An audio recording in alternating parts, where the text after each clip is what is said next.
তীব্র তাপপ্রবাহে স্কুল বন্ধ থাকলেও কোচিং সেন্টারগুলো খোলা। স্কুলগুলোর মূল্যায়ন পরীক্ষার তারিখ পরিবর্তন না করায় অভিভাবকদের চাহিদার কারণেই কোচিং চালু রাখা হয়েছে।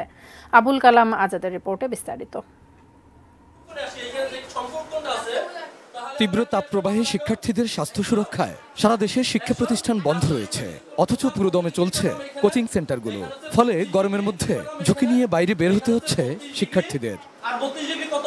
মঙ্গলবার রাজধানীর বিভিন্ন এলাকা ঘুরে দেখা যায় কোচিং সেন্টারগুলোতে শিক্ষার্থীদের ভিড়, যেখানে কেবল মাধ্যমিক শ্রেণীর শিক্ষার্থীরাই নয়, প্রাথমিকের ছোট্ট শিশুরাও ক্লাস করছে। এই গরমে কোচিং সেন্টারে তারা কতটা স্বস্তিতে?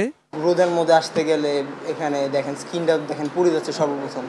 এই রোদের ভিতরে অনেক সময় দেখা যাচ্ছে ঝাপসা দেখছি, এইসব প্রবলেম হয়। যে সময় আসি সে সময় শরীরে প্রচণ্ড পরিমাণে ঘাম হচ্ছে, আমাদের হাইড্রেশনের প্রবলেম হচ্ছে, ডিহাইড্রেশনের। স্কুলে তো এসি নাই, এই জন্য খুব বেশি গরম লাগে, আর কোচিংয়ে তো অত বেশিও গরম লাগে না। এখানে এসির সুযোগ সুবিধা আছে বা ফ্যান আছে ঠান্ডা, এখানে কারেন্ট চলে গেলেও আইপিএস এর সুযোগ সুবিধা আছে। অভিভাবকরা বলছেন স্কুলগুলোতে চলতি মাসেই শিক্ষার্থীদের মূল্যায়ন পরীক্ষা, যা আগেই ঘোষণা করা হয়েছিল। গরমের কারণে সেই পরীক্ষার তারিখ এখনো পরিবর্তন করা হয়নি। তাই মূল্যায়ন পরীক্ষা নিয়ে যেন সন্তানেরা বিপাকে না পড়ে, সেজন্য শিশুদের কোচিংয়ে পাঠানো হচ্ছে। বাসায় থেকে তো বাচ্চারা পড়তে চায় না, সময়টা নষ্ট হয়, কারণ আমাদের বাচ্চাদের তো পরীক্ষাটা দিতেই হবে। এখানে আসলে ওদের একটু রানিং এর ভিতরে থাকতেছে বাচ্চারা এবং পড়তেছে, জানতেছে যে আমার পড়া আছে।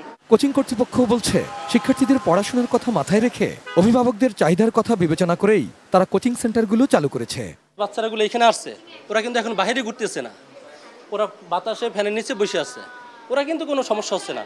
সমস্যা হচ্ছে দেখবেন যে যারা অসুস্থ হয়, তারা কারা অসুস্থ হয়, যারা মাত্র বাহিরে ঘোরাফেরা করে। আমাদের মনে হয় না সমস্যা হচ্ছে, কারণ আমরা সকাল 9টা থেকে আমরা 11:30টার মধ্যে আমাদের ক্লাসগুলো ক্লোজ হয়ে যাচ্ছে। কোচিং সেন্টারের পাশাপাশি রাজধানীর বিভিন্ন কিন্ডারগার্টেনও খোলা রয়েছে, যেখানে গরমের মধ্যেই শিশুদের পরীক্ষায় বসতে হচ্ছে।